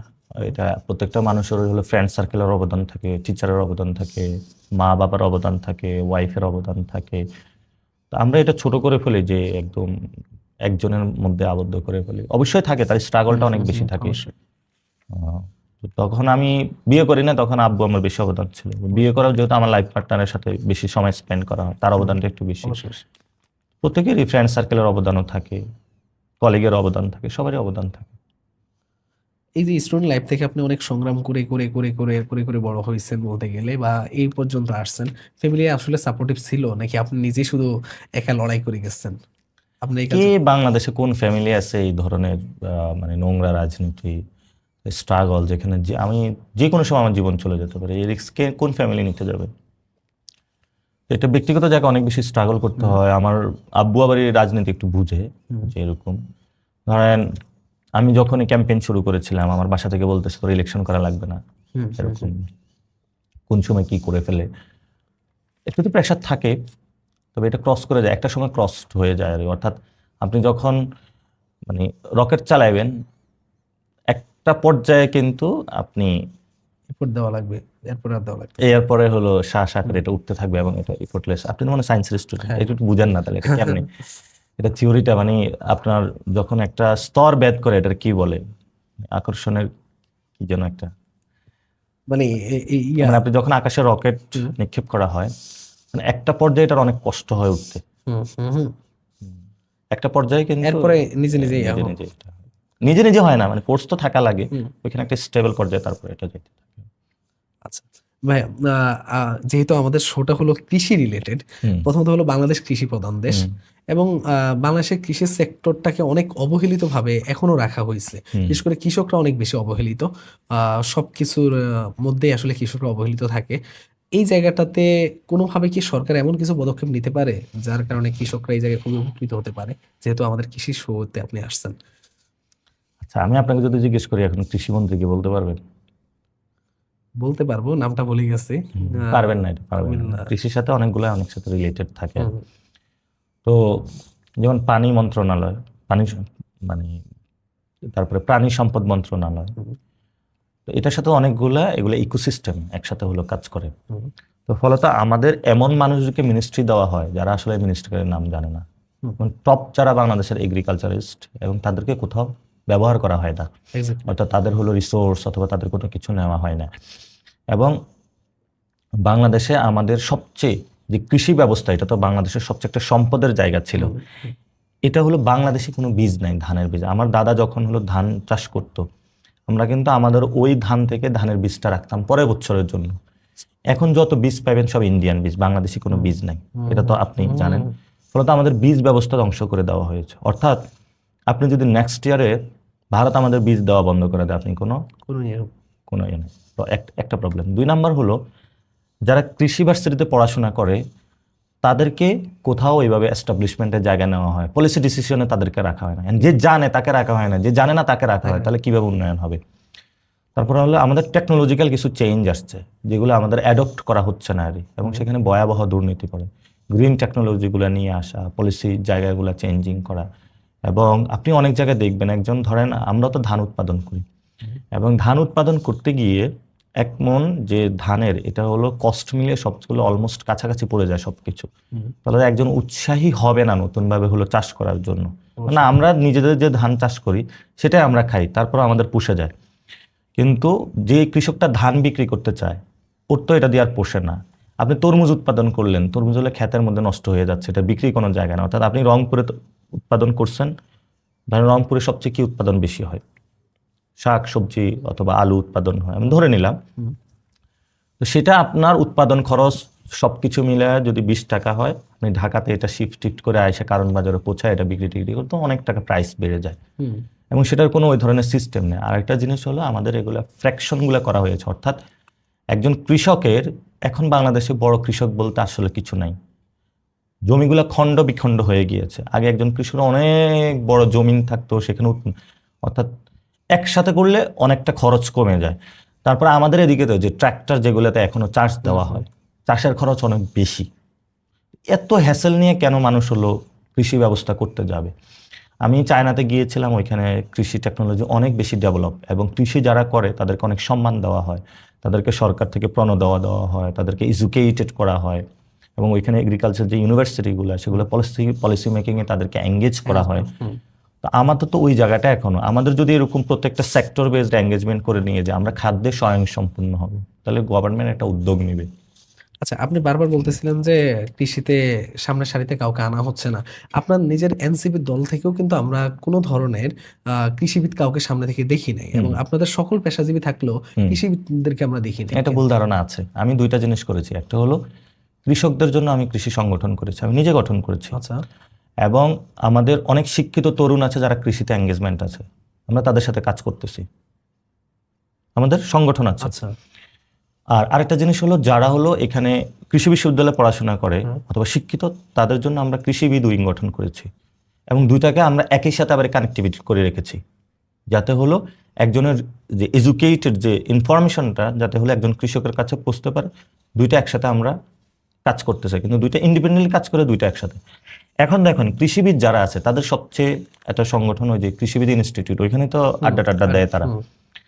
ওইখানে আমি তাদেরকে খোঁজখবর নিতে বললাম, ওইটা হলো দখল দিচ্ছে 5 আগস্টের পরে। আপনি তো জানেন মনে অনেক কাহিনী, ওইখানে একটা দল এখনো এটা দখল আছে। ওইখানে হলো বিভিন্ন দলকে ভাড়া দেওয়া হয়, মানে এখানে যারা কৃষিবিদ তারাই যায় হলো জায়গা পায় না। তো আমি দুইটা সংগঠনে গঠন করে রেখেছি, এবং দুইটার পূর্ণাঙ্গ কমিটি আছে, তারা কাজ করতেছে। কখনো সামনে আসে না বা ওইভাবে আপনারা? তারা অনেকগুলো প্রোগ্রাম করেছে, বাংলাদেশ কৃষি সেক্টর নিয়ে ওইভাবে হলো মিডিয়াগুলো ফোকাস করে না, এটা হলো প্রবলেম। আমি তাদেরকে বলবো যে সামনে নিয়ে আসার জন্য আপনি তাদেরকে একটু পডকাস্টে নিয়ে আসবেন আপনার সাথে, আপনাকে তারা ভালো সাজেশন অথবা তাদের থিওরিগুলো তারা বলতে পারবে। আচ্ছা, আপনারা যারা আসলে রাজনীতি করেন, আপনাদের মেইন রাজনীতির আসলে টাকার উৎসটা কোথায় থাকে? যেমন হাসনাত ভাই বলে যে হাসনাত ভাইয়ের কোচিং আছে, যার কারণে ওনার টাকার উৎসটা ওখানে। আপনার টাকার উৎসটা আসলে কোথায়? এতদিন যে রাজনীতি করতেছেন, আমি ইউনিভার্সিটির পরে একটা কোম্পানিতে জব করেছিলাম, এবং সেখানে আমি ব্র্যান্ড ম্যানেজার রোলটা প্লে করেছিলাম। পরবর্তীতে রাজনীতিতে সেখানে আমি হলো ওই কোম্পানি আমাকে কয়েকদিন স্যালারি দিয়েছিল, যে বললো যে তুমি এখন যায় কি করবা। আমি এটা সবাই জানে যে আমি কোনো দুর্নীতির সাথে কখনো জড়িত হই না। আর আমি এখন মার্কেটিং একটা কনসালটেন্সি করি, সেখানে হলো 1 লাখ টাকা পাই, এবং আমার বাসা ভাড়া থেকে শুরু করে ওইটা দিয়ে খরচ আমার চলে যায়। এবং এক্সট্রা দেখবেন যে আমার ধরেন এই যে ইলেকশনে দেখেছেন আমার আলাদা কোনো পিআর কোম্পানি নাই, এবং আলাদা কোনো কিছুই নাই। আর আমার চলাফেরার জন্য আমি একটা ভেহিকল ইউজ করি, এবং এক ভাই দেয়, উনি আমাকে বলতেছে ভাই আমি আর পারবো না, তুমি আমার কোনো সুযোগ সুবিধা দিতে পারো না। আমি ভাই আল্লাহ হাফেজ, নো প্রবলেম। ওইভাবেই আমার চলতেছে। অর্থাৎ রাজনীতিতে যে ধরনের একটা অনেক বড় লাইফ, এটা আমি লিড করি না। আমার লিমিটেডের মধ্যে, মধ্যবিত্ত লাইফের মধ্যে যেই জব করি ওটা দিয়ে আমার চলে আসে। আচ্ছা, একটা বিষয় কি, লাস্ট দিন আপনি বলছিলেন যে প্রশাসনের লোকেরা আপনাকে মুখ বন্ধ করতে বলা হয়েছিল, এবং বলছিল যে মুখ বন্ধ করলে আপনাকে জিতিয়ে দিবে, কিন্তু আপনি সেটা রাজি হন নাই। কেন রাজি হন নাই ওই টাইমে? কেন রাজি হব? সবাই তো, মানে আপনার জায়গায় অন্য কেউ থাকলে তো রাজি অন্য কেউ রাজি হয়েছে কিনা এটা জানি না, আমি কেন রাজি হব? আমি যদি প্রশাসনের সাথে নেগোসিয়েশন করে চলি, তাহলে তো প্রশাসন যেটা আমাকে কমান্ড করবে ওইটা করতে হবে ডিপ স্টেটে। আমি একদিন না একদিন আমরা এটা ভাঙবো, এই চক্রটা ভাঙবো। যে লড়াইটা আমরা শুরু করেছি, আজাদির লড়াই, সেটা যদি আমরা হলো এখানে থেমে যাই, তাহলে তো আমরা এটা ভাঙতে পারলাম না। সো আমাদের জায়গাটা হলো এটা আমাদের ভাঙতে হবে। প্রশাসন কেন ইন্টারফিয়ার করবে? অ্যাকচুয়ালি জনগণ ভোট দিবে যে সে এমপি হবে, প্রশাসন কেন কাউকে এমপি বানাতে যাবে? আপনাদের এই যে আপনি সবসময় একটা কথা বলে আসছিলেন, এইবারে ইলেকশনটা ইঞ্জিনিয়ারিং হয়েছে, আপনি সবসময় বলে আসতেছেন। আবার আরো অনেকের মুখে আমি শুনতেছি যে আপনাদের কিছু আসন নিয়ে নেগোসিয়েশন হয়েছে।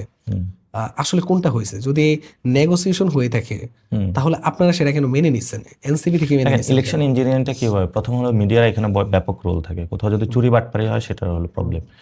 একটা হলো আপনার ইলেকশন কমিশনের নিয়ম ছিল দ্বৈত নাগরিক দেওয়া যাবে না, আপনি দিয়েছেন। আবার ইলেকশন কমিশন ছিল যে ঋণ খেলাপি দেওয়া যাবে না, আপনি দিয়েছেন। ঋণ খেলাপি যারা 2100 কোটি টাকা আছে, সে তো টাকা দিয়ে সব কিনে ফেলবে, এখানেই তো প্রবলেম।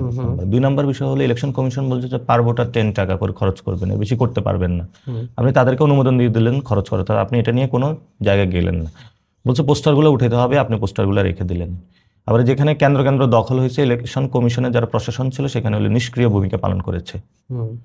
তো ফলত এটা তো আগেই একটা ডিল হয়েছে যে আপনারা জিতিয়ে নিয়ে আসার জন্য, এবং ইলেকশনে হলো মানে জোর যার মূল লোকটা যা যা করার জন্য সবকিছু আমি স্পেস করে দিচ্ছি। অর্থাৎ আপনার এক্সাম ইঞ্জিনিয়ারিং, আপনি এক্সাম হলে যাবেন, একটু বই দেখে লিখবেন, এটাই তো এক্সাম ইঞ্জিনিয়ারিং বলে, ঠিক না? অথবা আপনি দুর্নীতি করবেন, অথবা কানে হলে ডিভাইস লাগিয়ে আপনি এই কাজটা করবেন। ফলত এটা পুরো একটা সেট আপ ছিল। এবং সেই জায়গা থেকে এনসিপির আমি মনে করি না কোনো নেগোসিয়েশন অথবা কোনো জায়গা হয়েছে। আমরা আরও চিন্তা করছিলাম আমাদের অনেক বেশি আসন আসবে আরই। এখন এখানে বলা হয়ে থাকে যে 8-এর সাথে নাকি 13 নেগোসিয়েশন, 15 নেগোসিয়েশন, 11 নেগোসিয়েশন। আমি এটা মনে করি না, এটা মানুষের মধ্যে অনেক রিউমার আছে। আমার কাছে এই ধরনের কোনো প্রমাণ নাই। তবে আমি যেটা বুঝেছি যে আমার আসনে আমি অনেক ভোটে এগিয়েছিলাম এবং আমি 10-15 হাজার ভোট বেশি পাওয়ার কথা। সন্ধ্যার পরে 3 ঘন্টা রেজাল্ট অফ ছিল, সেই সময়টা হলে ইঞ্জিনিয়ারিং কাজটা সমাপ্ত হয়েছে। এটার বিরুদ্ধে আপনাদের কোনো প্রতিবাদ করছেন আপনারা? এটা হলো প্রত্যেকটা কেন্দ্র ছোট ছোট করে ভোট করে তারা করেছে, কোথাও 10টা ভোট, কোথাও 15টা, কোথাও হলো 50টা ভোট করে তারা করেছে। মানে আমি যদি ওই রাতে হলো সংঘর্ষে যেলাম, রক্তক্ষয়ী সংঘর্ষ, আমি ডেমোক্রেসিতে এসে কোনো রক্তক্ষয়ী সংঘর্ষ করব? আমি মানুষের কাছে তো এক্সপোজড করে দিয়েছি যে এখানে কি হয়েছে। যারা ভোট দিয়েছে কেন্দ্র, তারা গিয়ে দেখতেছে যে এখানে কেন্দ্রের ভিতরে হলো 2 নাম্বারই করতেছে। মানে যে ভোট দিয়েছে সে গিয়ে দেখেছে। ফলত আমি যদি ওই সময় বলতাম, মানুষ আসলে বিশ্বাস করতো না যে এখানে ইঞ্জিনিয়ারিং হচ্ছে। মানুষ যখন এটা সচক্ষে দেখলো, তাদের মধ্যে আমি এডুকেশন এবং সেই সচেতনতাটা রেইজ করতেছি। আমি এটার মধ্যে দিয়ে মানুষের সবাই, এখন আমার তো এই ধরনের লাঠিয়াল বাহিনী না আমি মারামারি করবো গিয়ে। যদি ইলেকশন কমিশন দিবে যে ভোট দিবে, তারপরে ভোট যার বেশি হয়েছে সে গণনা করে সে পাস করবে। আচ্ছা, আপনাদের বিরোধী দল থেকেও এখন অবধি খুব বেশি এগুলো নিয়ে প্রতিবাদ আসে না।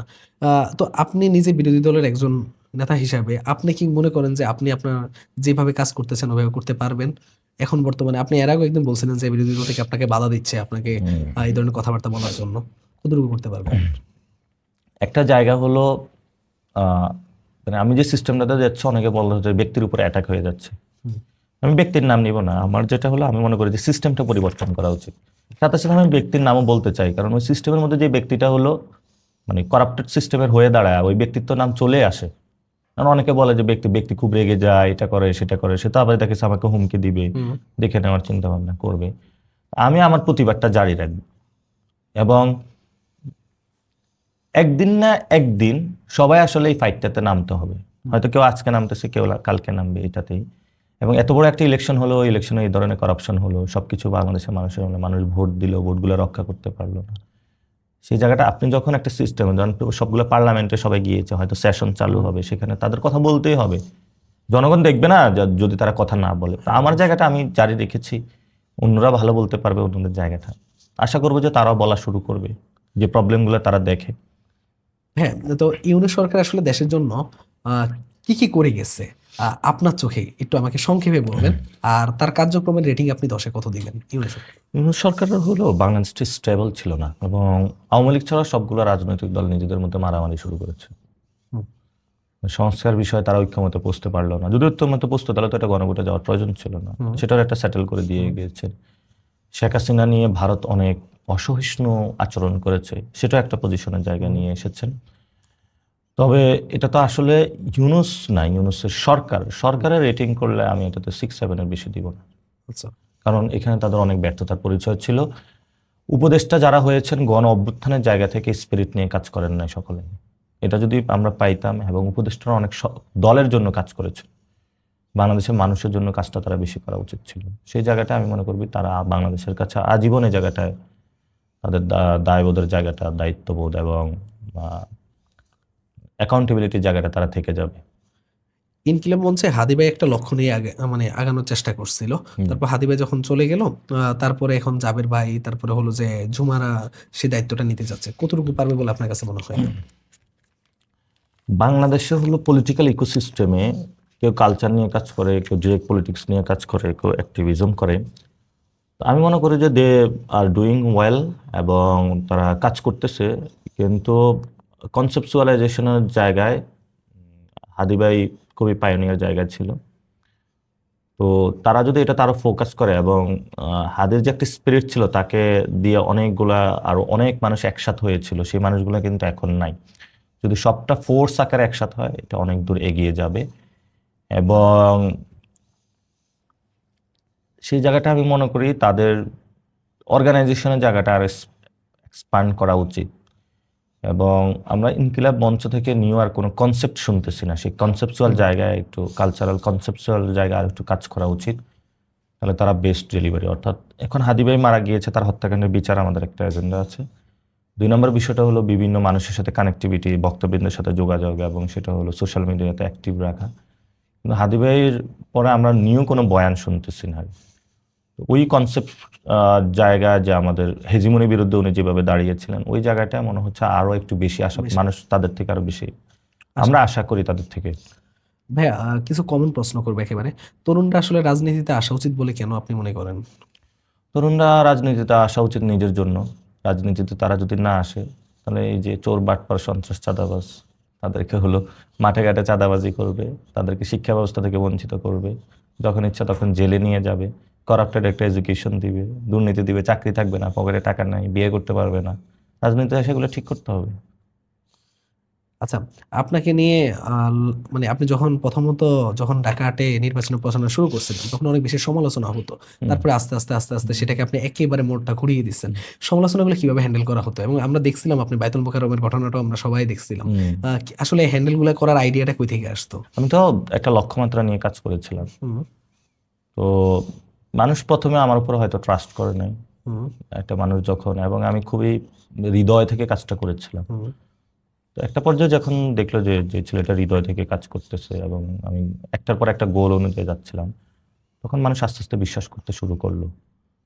তো এটা নট অনলি মানে আমার না, যখনই এরকম যে কোনো মানুষ যখন তার কোনো নির্দিষ্ট গোল থাকে, ডেডিকেশন দিয়ে কাজ করে, পৃথিবী তখন বিশ্বাস করা শুরু করে। এবং ঢাকা আর্টের মানুষগুলো আমাকে অনেক বিশ্বাস করেছে অনেক। এবং আমাকে অনেক ভালোবাসা দিয়েছে, নট অনলি ঢাকা আর্ট, পুরো বাংলাদেশের মানুষ। আমি হয়তো তাদের ওই জায়গাটায় ফুল ডেলিভারিটা দিতে পারি নাই, বিকজ কারণ আমারও ব্যক্তি হিসাবে কিছু লিমিটেশন রয়েছে। যেমন আমি ভালো কথা বলতে পারি না, ইংলিশে আমি অত ভালো না, অথবা আমি খুবই সাজুগুজু করে থাকতে পারি না। অনেকে আমাকে বলে আমি কেন মিডিয়ার সামনে খুব সুন্দর করে গুছিয়ে কথা বলি না।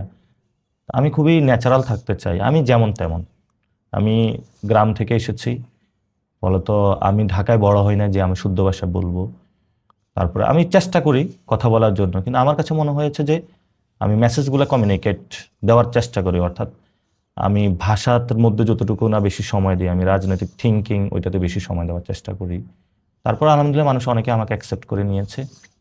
তো আমি আরও চেষ্টা করতেছি নিজেকে ডেভেলপ করার জন্য, এবং আমি যতটুকু কাজ করেছি, যে মানুষগুলো আমাকে ভোট দিয়েছে, আরও অনেক মানুষ আমাকে ভোট দেয় নাই, তাদের বাসায় যাব, তাদেরকেও আমি কনভিন্স করানোর চেষ্টা করব যাতে হলো তারা আমাকে ভোট দেয়। আর ওই সময় আমার একটু ইশতেহারটা আমি শেষ পর্যায়ে দিয়েছিলাম, এবং একদম শেষ হবে। হ্যাঁ শেষ সময় দিয়েছিলাম। তো আমার তো হলো ফিল্ডে আগে বুঝতে হবে সমস্যাটা কি, আমি হুট করে স্টার দিলে তো হবে না।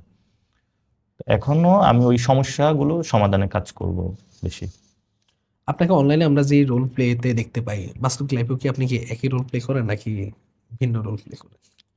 অনলাইনে আমি খুবই ন্যাচারাল থাকি, বাস্তব জীবনে আমি ন্যাচারাল, এবং আমি একটু সবার সাথে আড্ডা দিই, ন্যাচারালি কথা বলি। সবকিছু হয়তো আসে না, কিন্তু আমার সাথে যদি আপনি একটা লাইভ ক্যামেরা সেট করে রাখেন, অলমোস্ট কাছাকাছি পাবেন, বেশি তো ইয়ে না। রাজনীতি নাকি পরিবার, কোনটাকে বেশি প্রায়োরিটি দিবেন? দুইটাই প্রয়োজন। আপনার পরিবারও যেমন প্রয়োজন এবং রাজনীতিও প্রয়োজন। একটা বাদ দিয়ে আরেকটা, আরেকটা বাদ দিয়ে আরেকটা, বা একটা উপরে উঠাতে এরকম বিষয় না। রাজনীতিতে যদি না আসতেন তাহলে কোন প্রফেশনটাকে বেছে নিতেন? রাজনীতিতে না আসলে রাজনীতিতে বেছে নিতাম না। আমি ছোটবেলা থেকেই হয়তো, এখন তো ফিল্ডে বেশি কাজ করি, অথবা হয়তো বা দেখতে পাইতেন যদি আমি ফিল্ডে না আসতাম, হয়তো একাডেমিক জগতে দেখতেন, হয়তো পলিটিক্যাল কোনো বই লিখতেছি অথবা ইন্টেলেকচুয়াল সার্কেলে কাজ করতেছি। ফলত আমার ফিল্ডে সময় বেশি দেওয়ার কারণে ওই জায়গাটা আমার একটু কম কাজ করা হচ্ছে। আবার যখন ফিল্ডে খুঁজে পাবেন না, তখন ওই জায়গায় দেখবেন বই বের হচ্ছে এবং জ্ঞান গর্ব আলোচনা, যেগুলো এখন অনেকে, আমার যে এটা আমি জানি না অথবা বিষয়টা এমন না, এটা হলো চর্চার বিষয়। তো যারা ফিল্ডে রাজনীতি করে ওরা হলো লাইফ এক্সপিরিয়েন্স থেকে বেশি করে, অর্থাৎ আমি যা ইভেন্টগুলো দেখি, তা আমাদের কাছে আবার মনে হয় যে বইতে যেগুলো লেখা হয় ফুল পিকচার তারা পায় না। আর যখন আবার ফিল্ডে পাবেন না, তখন স্টোরিতে আমি বেশি ঘোরাফেরা করব, ওইটা অনুযায়ী তখন আমি ওই জায়গাটা থেকে মানুষকে মেক করার চেষ্টা করব। যেমন আমাদের এখানে মাহফুজ এই জায়গাটায় ওর হিস্ট্রি থেকে জায়গাটা অনেক থিওরিটিক্যাল জায়গাটা অনেক বেশি কাজ করতেছে। হোপসো বাংলাদেশ তার থেকে অনেক বেশি আরো পাবে। হ্যাঁ, একটা ফানি কোশ্চেন, আপনাকে নিয়ে নির্বাচনের সময় অনেকগুলো গেমস বের হয়েছিল, একটাও খেলছেন আপনি? আমি গেমটা খেলার আমি শুনেছি একটা গেম মানে হয়েছে, তো আমি ভিডিও দেখেছিলাম, চাঁদাবাজদের মানুষ মাইট দিচ্ছে, তারপরে মশা মাছির আক্রমণ হচ্ছে।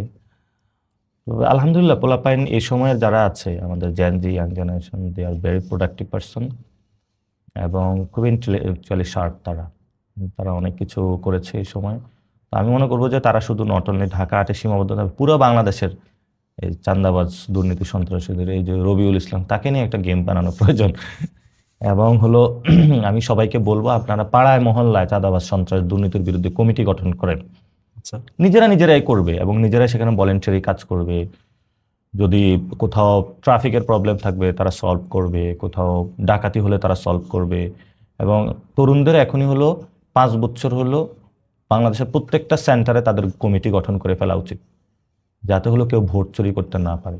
এবার ভোটের মাধ্যমে কে ক্ষমতা গেল সেটা তাকে মানে ভোট ডিসাইড করবে। অবশ্যই। ভোট কেন্দ্র হলো ডাকাত চুরি হওয়া যাবে না, এটা পুরো তরুণদের নিজস্ব সহায়তায় পুরো বাংলাদেশের সকল কেন্দ্র হলো বাহিনী দাঁড় করানো উচিত। আচ্ছা ভাইয়া, বর্তমানে বিএনপি দল আমাদের সরকারের ইয়েতে আছে। বিএনপি দল আসলে জিয়াউর রহমান এবং বেগম জিয়ার কতটুকু আদর্শ বহন করতে পারে বলে আপনার কাছে মনে হয় এখনকার বিএনপি দল? শহীদ জিয়াউর রহমান জীবনে হলো মানে উনি পলিটিক্স করার মাধ্য দিয়ে যে দলটা হলো খুন করেছে সে দলের অফিস উদ্বোধন করে দিত। জিয়াউর রহমান কি রবিউল ইসলামকে হলে মন্ত্রিসভায় নিত? জিয়াউর রহমান কি চাঁদাবাজ সন্ত্রাস দুর্নীতিকে প্রশ্রয় দিত? জিয়াউর রহমান কি ভারতের সাথে আঘাত করতো? খালেদা জিয়া কি আওয়ামী লীগের সাথে আঘাত করতো? যে খালেদা জিয়ার সামনে বালুর ট্রাক রেখে দিয়েছিল, নির্যাতনের মধ্য দিয়ে মৃত্যু পর্যন্ত তাকে নিয়ে গিয়েছে, সেই বিএনপি এখন আওয়ামী লীগের সাথে নেগোশিয়েট করে ভোট নিয়েছে, তাদের অফিস উদ্বোধন করে দিচ্ছে। আপনাকে খালেদা জিয়া অনেক পছন্দ করতো, এটা হাসনাত ভাই একটা পডকাস্টে বলছিল। খালেদা জিয়ার শূন্যতা রাজনীতির মাঠে কতটুকু প্রভাব ফেলছে? আমি বেগম খালেদা জিয়াকে একটা কোশ্চেন করেছিলাম যে ম্যাম আপনার কাছে কোনো দেশ আছে যাদের সাথে আমরা কাজ করতে পারি, আপনি তো প্রাইম মিনিস্টার ছিলেন। উনি চুপ করেছিল। আর দ্যাট মিনস আমাদের স্বনির্ভরভাবে দাঁড়াইতে হবে। সো কল্ড আমাদের যারা বন্ধু এরা বন্ধু নয়, ডিপ্লোম্যাটিক রিলেশনে আমাদের দেওয়া নেওয়ার প্রশ্নের উপরে দাঁড়াতে হবে। তো ওনার একটা জায়গা ছিল যে বাংলাদেশের প্রতি অনেক মায়া মমতা ভালোবাসা ছিল, এবং এই নির্বাচনও দেখেছিলাম যারা মহিলা ভোটার বিশেষত তারা অভূতপূর্ব একটা পরিবর্তনের দিকে নিয়ে গিয়েছে বাংলাদেশের। তারা গণ অভ্যুত্থানও বড় জায়গায় ভূমিকা পালন করেছে, তারা বাসা বাসা গিয়ে মানুষের ভোট চেয়েছে এবং নতুনভাবে তারা পরিবর্তন চায় বাংলাদেশে। তো আমি তাদের মধ্যে একটা নতুন করে আগ্নেয়গিরি দেখতে পাচ্ছি যেখান থেকে বাংলাদেশের ভবিষ্যতে লাভান্বিত হবে। আমি খালেদা জিয়ার মধ্যে এটা দেখতে পেয়েছিলাম। তো ওই যে বিএনপি, এটা আসলে এই বিএনপি নাই।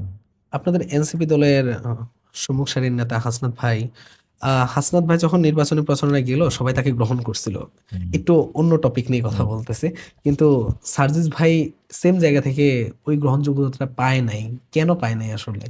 সার্জিসের এখানে সবচেয়ে যে বড় প্রবলেমটা হয়েছে, সার্জিস কিন্তু জিততো, ওইখানে হলো তার আটোয়ারে যে উপজেলা সেখানে হলো 45%-এর উপর হলো হিন্দু ভোট। এই হিন্দু ভোটটা নির্বাচনের 2-3 দিন আগে হলো হুট করে টার্ন আউট করছে বিএনপির দিকে। আচ্ছা, মানে এটা তাদের সাথে কথাবার্তা হয়েছে আওয়ামী লীগ এবং এই জায়গাটা হলো আন্ডারস্ট্যান্ডিং হয়েছে, তো ফলত তাকে পিঠে ছুরি বসিয়ে দিছে আর কি। আচ্ছা। তো সার্জিসের এই জায়গাটা হলো মানে থাকে না যে আমরা হিন্দু ভাইদের মনে করি যে তারা বাংলাদেশের জন্যই কাজ করতেছে এবং সবকিছুর জন্য। ভবিষ্যতে আসলে আমরা তাদের কমিউনিটির মধ্যে আরো বেশি কাজ করব, যাতে আমরা তাদের আরো বেশি ট্রাস্ট অর্জন করতে পারি, এবং কিভাবে কি হলে যে আমরা বিশ্বাস করাইতে পারবো যে তোমাদের জন্য আমরা জীবন দিতে পারবো, সেটা কাজ করবো আমরা। এনসিপির কি আলাদা কোনো ভোট ব্যাংক আছে? এনসিপি জামাতের সাথে জোট গঠন করছে, জোট গঠন করার পরে যা ভোট আমাদের কাছে মনে হচ্ছিল যে জামায়াতের ভোটগুলো শুধু এনসিপি পেয়েছে ওই আসনগুলাতে, আপনার কাছে কি মনে হয় আদৌ কি আলাদা কোনো ভোট? এনসিপির ভোট ব্যাংক আছে। তাহলে আলাদা কোনো নির্বাচন করেন নাই আপনারা?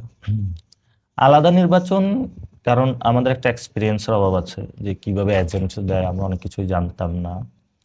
এবং আরেকটা জায়গায় হলো এনসিপির যে ভোট ব্যাংক, আবার এই জামাতে যে ভোটে জামাতের জন্য কষ্ট হতো, আবার এনসিপির জন্য আলাদাভাবে কষ্ট হতো। একটা জায়গায় যাওয়ার কারণে দুইটার কম্বাইন্ড ফোর্সটা হলো একসাথে করেছে, যেটা হলো আমাদেরকে অনেক জায়গায় জয়ের জায়গায় নিয়ে গিয়েছে। এনসিপি কি বামপন্থী দল নাকি ডানপন্থী দল? এইসব আসলে বাইনারি ডান বাম, এগুলো আমরা হলে প্রবলেম সলিউশন করতে চাই।